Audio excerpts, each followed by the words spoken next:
Cinema தியேட்டர்ல படம் பார்க்க ஆன்லைன் மூலமா டிக்கெட் முன்பதிவு செய்யும் போது அந்த கட்டணங்களுக்கு என்டர்டைன்மெண்ட் டாக்ஸ் அப்படின்னு சொல்லக்கூடிய கேளிக்கை வரி விதிக்க முடியாது அப்படின்னு உச்சநீதிமன்றம் உத்தரவை பிறப்பிச்சிருக்காங்க.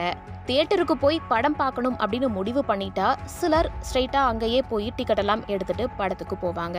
இன்னும் சிலர் இல்ல நான் வீட்டில் இருந்துகிட்டே ரிலாக்ஸா ஆன்லைன்ல டிக்கெட் புக் பண்றேன் அப்படிங்கிற ஒரு ஆப்ஷனையும் சூஸ் பண்ணுவாங்க.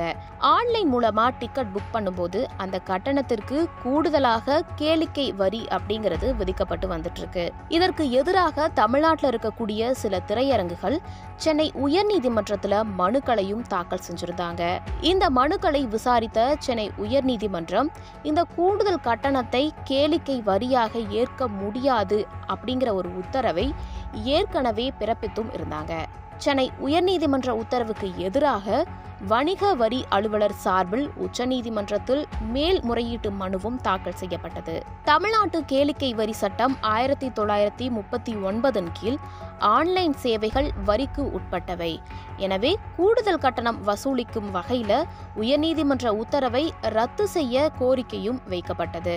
இந்த வழக்கை விசாரித்த நீதிபதிகள் PV நாகரத்னா மற்றும் N கோட்டீஸ்வர் சிங் ஆகியோர் அடங்கிய அமர்வு சென்னை உயர்நீதிமன்றத்தினுடைய தீர்ப்பை உறுதி செய்து உத்தரவையும் பிறப்பிச்சாங்க. முன்னதாக பொதுமக்கள் தாங்கள் இருக்கும் இடத்திலேயே இருந்து கொண்டு டிக்கெட்டை வாங்கிக்கிறாங்க.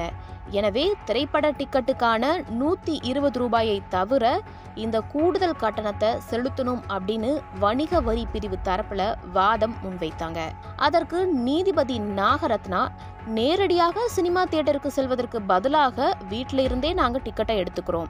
எனவே உங்கள் சேவைக்கு நீங்கள் எடுக்கும் கட்டணம் இது அப்படின்னா அது எப்படி கேளிக்கை வரியின் கீழ் வரும் அப்படிங்கிற ஒரு கேள்வியும் எழுப்பியிருந்தாங்க.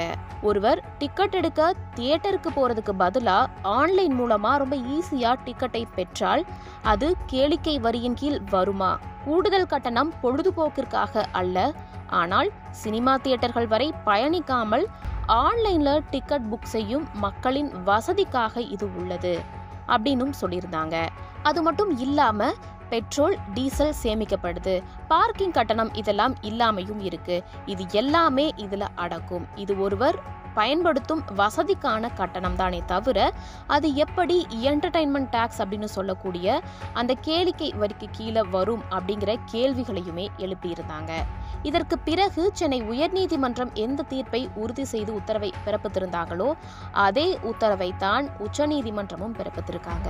அதாவது இந்த கூடுதல் கட்டணம் அப்படிங்கிறது என்டர்டைன்மெண்ட் டாக்ஸ்க்கு கீழே வரக்கூடாது, இதை நீங்க வாங்கக்கூடாது அப்படிங்கிற ஒரு உத்தரவையும் பிறப்பிச்சிருக்காங்க.